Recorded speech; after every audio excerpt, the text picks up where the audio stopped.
Buenos días, nos encontramos aquí en nuestro sitio de trabajo con la actividad 002, mostrándoles una ventana gastronómica en el mundo. Hoy les vamos a enseñar la preparación de los churros de pasta. A continuación lo dejo con mi compañera María Chirino. Buen día, bueno, hoy para la preparación de churros de pasta le tenemos la pasta, harina de trigo, leche, mantequilla, huevo, azúcar, vainilla al gusto, aceite y leche condensada al gusto. Lo dejo con mi compañera Carmen, que ella les va a indicar la preparación de los churros.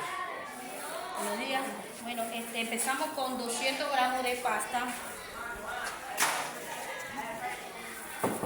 10 cucharadas de harina de trigo,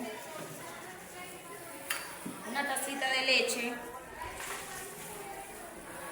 3 cucharadas de mantequilla y una tacita de azúcar, un huevo y vainilla al gusto. Seguimos con la preparación.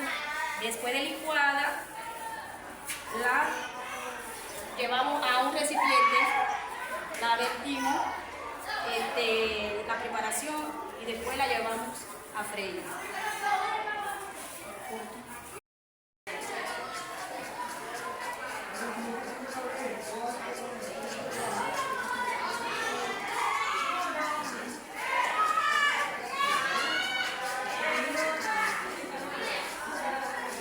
Ya lo que lo tengamos listo, ya seguimos para el siguiente paso que va a ser freír.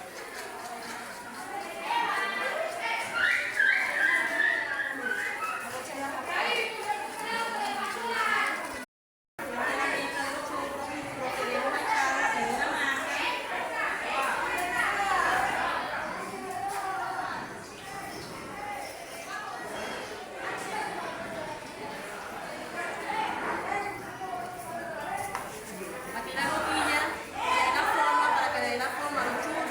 Ahora pasamos a vertirlo en el aceite.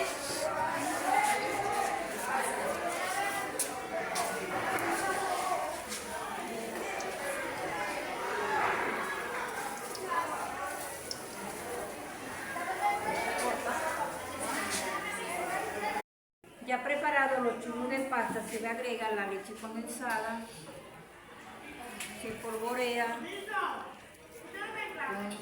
con la neva azúcar y listo.